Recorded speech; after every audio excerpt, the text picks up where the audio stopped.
palayo naman kita sa pag doon sa Ginoo kanunay, no? Dito ta mga sa Ginoo pabor aron nga hatagan kita niya og dughang mga panaldagang mga panalangin sa atuang kinabuhi. No? Ako hindi ko mingon sa Diyo nga ay na bangandoy yung utang nga yung anak kay kakawangan manghapon na. Hindi ko bit sa inyo mingon ni anak. Magpadayon magita sa pangayo Dios. Nuto kinangan rin magita kay nako man lang ning kalibutan na. Gusto pa nato gusto ko magita kayo sa bulingan Dios. Magkantay mi sab ko ana nga.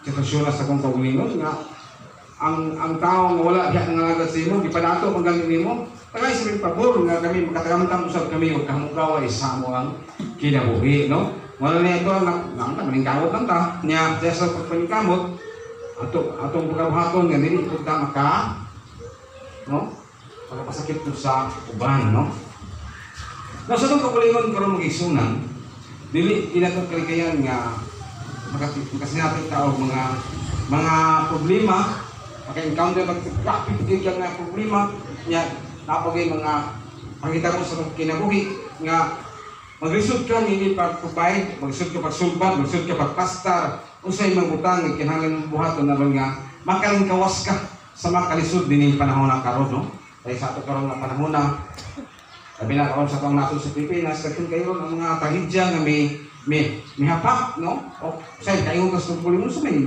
hinungdan ini ang mali kanang tungod mali sa sala sa mga katawhan no kung kayo sa mga ngala na imong nahuna pagkabilin ka na mahadlok ko tungod kay ang atong nasod karon sa Pilipinas kanaya ang mga kahidya kanaya ang mga ma-encounter sa mga usa ka tawo niya maka-encounter sila mga problema sa mga pagbati no mo resulta na ang panag-away or panaglalis diha sa ato ang panahon sa pagkaron. Wala sa itong kaulingon karon kay Igsunan. Diya man ta nagpadayon pa ta diha sa pangalaga sa atong buhi nga Dios. Sa atong hisugutan kay Igsunan. Dunay mga butang nga dili gusto ang daotan nga way atong pagabuhaton no sa atong kinabuhi. Unsa man gyud kini nga mga butang nga way dili gustong buhaton. Gustong buhaton sa yawa sa atong kinabuhi. Gusto man tingala ka. Unsa man gyud ka mga butanga nga dili man na gusto sa sanas mo yang pagabuhaton kanato no kani atong pagkanin sa simbahan inunumi nga Igsunan nga ang yawa dili kinahanglan mo tan-aw kanimo nga niya ka sa simbahan no nga ang yawa nga ayo ka sa simbahan ngano man kay ngano man no so may naon mo sa simbahan nga mura man gihapon ka badlungon no mura man gihapon ka papapadlong sa Ginoo no wa man gyapon ka mausab ana lang mga tao no pero hindi mo kay Igsunan usab kini kabutang nga nakapahinulong ka nato nakapahagit ka nato sa atong pagpalayon sa pagkinabuhi tungod kay dunay mga butang sa atong karon nga dili to masabtan usahay no may ban may mga tao bingon sa mga tao nga amo undang na mo pagpangalagad sa Ginoo wala man gyapon ko amo kapoy ko sa aban no ayon na sa butang sa mga huna palayon lang ka namang gali ubay namang gali mabot ang panahon nga mapakyas ka sa Ginoo no ibutang sa imong kagalingon nga kabahin ka sa imong pagpangagad sa Ginoo na ipag-testing kanimo na ihatag kanimo nga testingan ka kung asa yung taman no kung saan pa to nung nakay-kakabuhat kung galing kang magkapakyasan ada kabangan sa Ginoo pero ayaw yung biya sa pagpangalagad sa Ginoo ayaw good halik di ang Diyos kaya ang Diyos muhatag ra kanimo kay kayunan nga ipastar ka sa gusto nga pagpahimutang sa imong kinabuhi no sa ato karon nga panahon na ron kung tanawon nimo sa imong palibot sa dira sa duol mo ang mga tao nagpalayon siya sa lipay-lipay na uban nagka-problema tungkol sa mga panginahanglanon nga kinahanglan din sila og kasulbaran sa ilang mga problema. Doon na mag-iskutan karon din sa itong pagtugion, doon ay mga butang nga ang yawa dili gusto nga mo imuhang pagkabuhaton karon, no? Unsa man kay mga butang nga dili gusto may buhaton, no? Dili gusto ang Satanas may atong buhaton, no? Gusto sa Satanas nga magpapili na lang ka nga wala kay di lang nga Dios, no? Malipay sa Satanas niya na. Yung sa Satanas niya lang nga, kaya kitaman good. ay nag-ambak. Ayaw na, o kanabang himo paglakang nga malipay ang Diyos kanimo. Kinalang nga ako na lang malipay kanimo. Kaya kining tao sa kay ganahan man siya o binuhatan nga gusto rin Satanas, no? Pero kita mga kaigsunan, kita nga sa Diyos kamatuoran, doon ay mga punto nini nga angay na itong himawaan, angay na itong masayran, kung sa'y gusto ni Satanas nga dili niya o dili siya gusto nga may itong pagkabuhaton. Unang una, dili gusto si Satanas nga matutaw og simbahan. Agree ba ta niya na? No? Nya mata karon sa simbahan karon. Nya nita tungod kay gusto nato nga himayaw ng Dios, gusto nato simbahon ang Dios, gusto nato siya ipakita sa Dios sa kita. Mila kaniya o may simba diha kaniya. Pero si Satanas, di siya gusto nga mo simba ta. Pato ta sa simbahan, no? Kami daw sahay nga makaingon ta sahay nga Lagi man hindi ka mo simba, di na sa balay. Pero dili man ang Diyos malipay niya na kanimo kundi si Satanas, no? Kay ang gusto si Satanas, kinahanglan nga kita, diha kita sa tuang kagulingong panimalay o dili ka muduol o dili ka maadto sa simbahan, no? Namagita yung simbahan nga itong gimugna nga diha ta maghiusa, diha ta muduol, muna itong mga butang nga angay ito pagayong mahibaluan nga ang simbahan dako ka lang katabang alang sa imong espirituhanon nga bahin, no?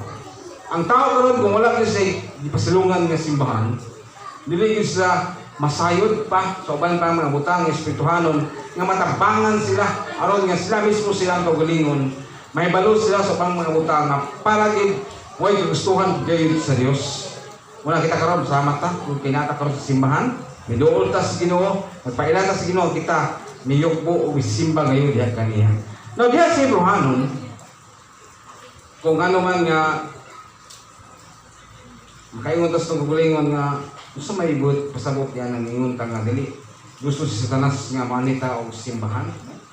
Pero ano masawa ng Hebrehanon sa igsulti diha, no?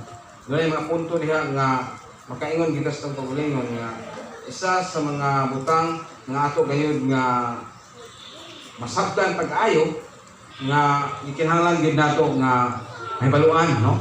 Ang Hebrehanon kapitulo 10 bersikulo 25 nayon siya diha nga nayon siya kini dili nato undangon ang batasan sa panatigong sama sa gibuhat sa uban magtasigay nung kita labi na kay nasayod ka mo nahapit na mo abot ang adlaw sa pagbalik sa Ginoo. Nakatistig ka naman sa imong kugulingon nga taas ang panahon, wala na ka nakaato sa simbahan, wala na ka nakaduol, wala na ka nakapaminaw sa mensahe sa pulong sa Ginoo, wala na ka nakadaig sa tungbuhi nga Dios. Natistingan ba na nimo, no? Pero imong feeling mo sa imong kugulingon, wala na pinalayo sa Ginoo. Gusto nimo nga ma-revive ka. Gusto nimo nga magbabalik ka imong kadasig sa pag-ila sa tungbuhi nga Dios. Mangutana ka sa man nga paagi, no? Ay kung dili na ko sa simbahan, sa balay, pwede man, ako na isa. Pero lami, ito doon ako'y kauban nga mudahig sa itong buhay nga Diyos. No?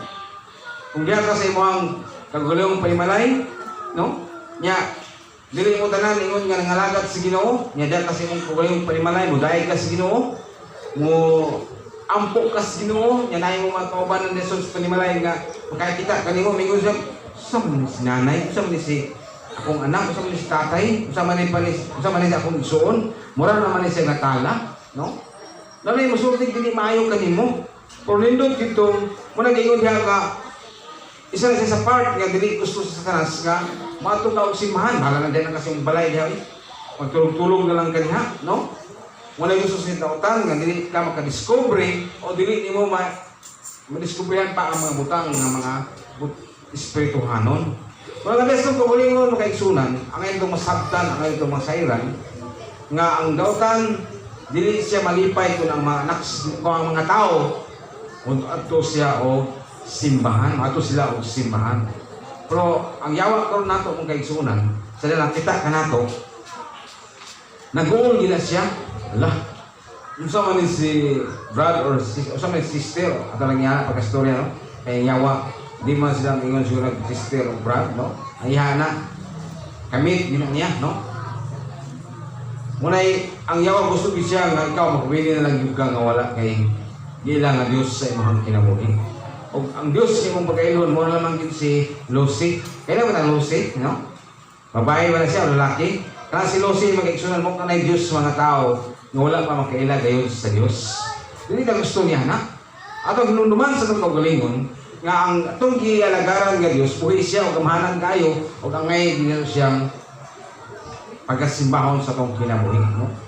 Sa pagpadayon na ito sa pagkinabuhi ining panahon na karon, huwag ka kasayod o mga adlaw, no? O di ba ka karon taon, no? Kapamutana ka sa imong kaugalingon o hala, unsa naman yung dagan karon sa itong panahon karon, daghan naman karon og mga trahedya, no? Lilog diri o dunay kamatay sa unahan o doon ako'y mga nagkaiya nga mga problema nga encounter sa mga katawhan. Ideal sa mga dili mga katawhan sa Ginoo kay encounter sa sila problema. Dapat kita unta nga mga Kristohanon kalipay na kanunay atong sinatiago kay nano tay ilang nga Dios sa atong kinabuhi. Pero ang yawa ani kaabot gid siya nga ang imong pagkabuhaton karon nga dili hindi ka matuo simbahan, no? Okay, kung namay panahon magaling nga dita ang atong simbahan, hindi na natin simbahan nga atong ipasilungan, ayaw tuguti nga mula na siya, no? Kung di ka katong simbahan, isa lang ka higayon, o pila ka higayon, palingkamuti nga dili gila siya mapalabian panimo nga dili ka matong simbahan kay may possibility nga ang yawa niya malipay kanimo niya, no? Kung malipay ka ng yawa kanimo, ang Diyos mag-uul usab niya na, ano man, wala ka kakaadto sa simbahan para sa pagpaminaw sa pulong sa Ginoo para sa pagsimba o pagdayon ito kaniya, no? Yang gayon ka nga, wala ko matok simbahan, oy. Ano man, makuhaan ang kong budget sa kong kukulingon. Ayun, yan na, mga isunan. Kaya naman, naman tayo pagkahin, magkahin mo dito ang budget sa ito kinitaan sa ito ang kahago at ibalik abog nato sa Ginoo. Wala nga si Satanas, sa pagkaroon yun, kung makita siya sa mga katawhan nga medyo ato sa simbahan, mag-uul-usap na siya, no? Kung ikaw mismo makaitsunan kung di nakakatog simbahan, di yung kakahimo pag mga butang espirituhanon nga makapausap sa imuhang kinabuhi. O dili na sab ka ma-revive, no? Dili na sab ka makahimo og lakang nga mausap yun ang imuhang pagkinabuhi nga sa pagkaroon may kasi mong kagulingon nga dasig na dito ko kaayo. Hindi na naging ko sa Ginoo o doon na naging kausaban sa kuwang kinabuhi. Nga kay nabot mo ang punto nga wala man ka o ma-discourage kung usahay, no? O pwede hindi ba ka ma-discourage kung bato ka simbahan kung kay labi na kung nakay mga kawalan doon, nakay gusto nga ipangita, no, nakay gusto nga ipaninguha para matagpo ang tanan. Pero ang Ginoo imo na siyang maulahi sa imong kinabuhi. Dapat unta mas i-priority usa nato ang Dios before ta mo trabaho sa nanda natong pagkabuhaton, no? Nabara sa ato kinabuhi sa pagkaroon makaigsunan, no? Nga kay mga pag-ampok diya sa Ginoo. Usa kini kabutang nga ato mapakita ngadto sa Dios nga kita mo ampok o mo buhat nining mga butang nga kay mao kini siya ang gusto sa Dios nga makita niya sa mga katawhan o dunay gayon pagtagad ining bulatuna diya sa mga pagsimba o mga pag-ampok, no? Ang sunod ng isunan, no? Kaya sa simbahan, ngano nga dili si Satanas gusto matuta, tungod kaya sa simbahan na ang mga pagwali sa pulong sa Ginoo. No, na mga panahon nga wali ang pastor. Nung ko sa una nga may pastor nga nagwali. Naun sa mga yung wali gid nga perminti man niya ikon ng mga tao, yang mga kaubanan sa simbahan. Halos man niya tira-tirahan og maayo, no? Magayon na lang sila nga ingon na tumimbro nga, saan si pastor eh? Sige man yung ikon siyang wali, di man yung po niya nasigon. Sige man yung pasakitan sa mga pulong, iyang ilitok na to sa iyang mga katawhan, no? Mismo kayo mo, mismo, kadungog mo mga wali sa pastor nga, magkaigo para kayo mo. Dili, ikaw ganahan kayo ka mo, mami.